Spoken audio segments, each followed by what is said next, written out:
72 heures a permis aux acteurs de la société civile et médias de prendre part à un séminaire de formation sur l'ITIE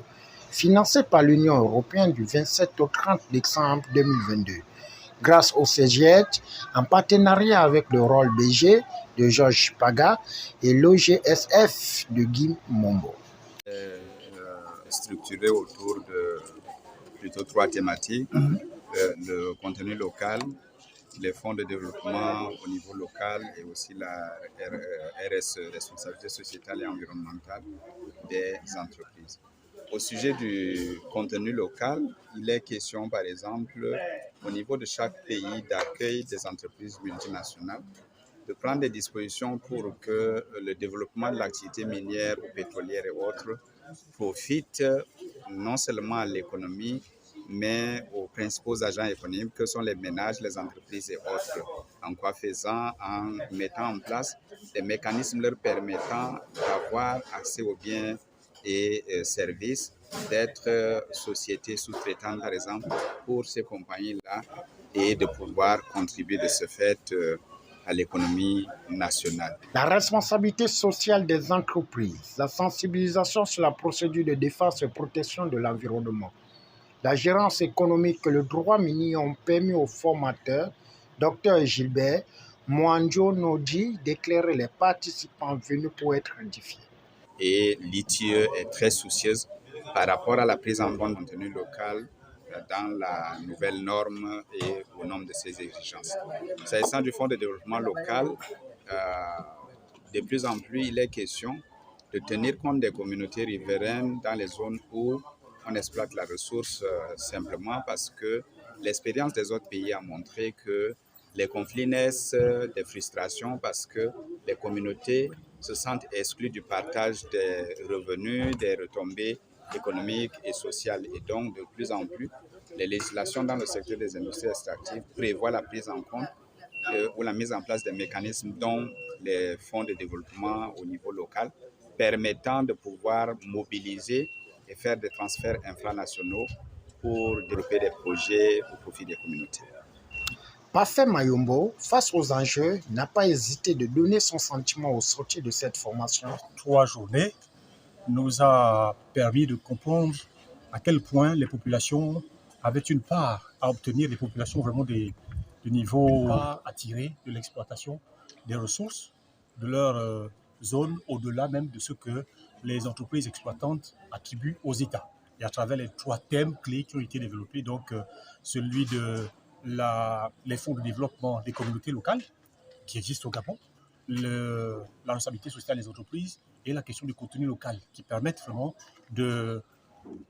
comprendre et de bien situer la structuration des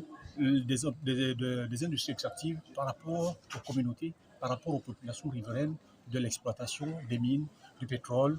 du gaz. Donc voilà ce que nous avons réussi à tirer de cela, mais encore plus se comprendre, même au niveau de la législation gabonaise, que les mécanismes sont là. Il s'agit pour nous, acteurs de la société civile, donc ONG, associations et autres corporations du genre, de saisir tous ces mécanismes-là, de les employer au maximum pour contribuer réellement à la mise en œuvre de l'ITIE qui, hélas, nous le constatons, il faut bien le dire, reste encore insuffisamment mise en œuvre faute de financement public. C'est un appel également pour nous pour lequel nous profitons à lancer donc au pouvoir public pour que l'ITIE, cette norme-là, soit effectivement mise en œuvre et que les ressources publiques soient mises à profit, à contribution pour que cette norme-là soit une réalité dans notre pays et que les populations, bien entendu, en profitent du mieux possible.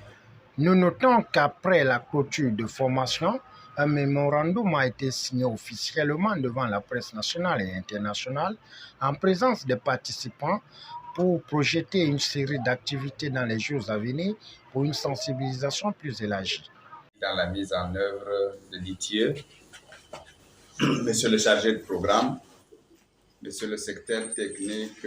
permanent de l'ITIE Gabon, Mesdames, Messieurs les membres du groupe multipartite ITIE Gabon, chers participants, c'est avec une très grande émotion que je participe à la clôture de cette série de formations dans le cadre du projet renforcement du rôle et de la participation de la société civile à la mise en œuvre de l'ITIE au Gabon. comme cela a été souligné, c'est avec enthousiasme que j'ai accepté d'apporter cette expertise, mais aussi de partager les expériences que j'ai eues, aussi bien au niveau de mon pays, le Tchad, au niveau continental, au niveau mondial, dans mes rôles respectifs de militant, de chercheur et de responsable de la société civile, mais également d'un des tout premiers membres du Conseil d'administration internationale de l'ITIE. Et c'est avec émotion dans la mesure où, en me trouvant au Gabon, au moment où le Gabon a réintégré l'ITIE, ça a été pour moi un autre élément moteur qui ont justifié mon intervention parce que le Gabon a été suspendu et radié de l'ITIE lorsque j'étais membre du conseil d'administration international de l'ITIE. J'ai vu les efforts qui ont été menés, mais les défis auxquels le pays a été confronté et qui ont conduit à sa suspension et sa radiation. Donc, en réintégrant l'ITIE, au moment où ce projet doit être mis en œuvre, pour moi, c'est de dire, voilà une opportunité pour aider la société civile, les membres du groupe multipartite à relever ce défi et à faire en sorte que non seulement le Gabon reste engagé à l'ITIE, mais arrive à atteindre le statut de pays conforme qui est l'un des labels pour tous les pays qui mettent en œuvre l'ITIE. Mais tout au long de ce processus, j'ai constaté que, alors que l'ITIE est une initiative multipartite, à l'instar d'un orchestre avec les différents membres qui doivent jouer, chacun sa partition pour faire la mélodie de la musique, je constate simplement que la société civile a vu ses capacités renforcées, mais les autres membres du groupe multipartite, on ne les sent pas, à savoir les représentants de l'administration, les représentants des entreprises les entreprises extractives. Or, là où l'ITIE a réussi, là où on a documenté le succès de l'ITIE, c'est là où toutes les parties prenantes travaillent de concert pour contribuer à la mise en œuvre du plan de travail et faire en sorte que les exigences soient remplies. Également, avec plaisir que je vous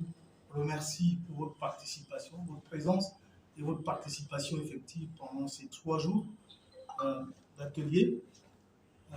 Votre participation témoigne de l'intérêt que vous avez accordé aux différentes thématiques qui ont été proposées, 3 thématiques importantes dans le cadre du plan de travail de l'ITIE, à savoir celles qui concernent le fonds de développement local, le contenu local et la responsabilité sociale des entreprises. Je puis simplement faire un engagement, c'est celui de vous assurer que les différentes recommandations que vous avez formulées seront traduites en action et implémentées dans le plan de travail pour l'année 2023. Je souhaite un agréable retour à tous et d'ores et déjà, je puis également vous souhaiter de meilleurs vœux pour l'année 2023. Je déclare ainsi clos les différentes sessions de formation qui ont eu lieu. C'est dans une ambiance bon enfant et partage d'expérience, suivi d'une photo de famille, que le rideau de cette énième formation a fait tomber son rideau.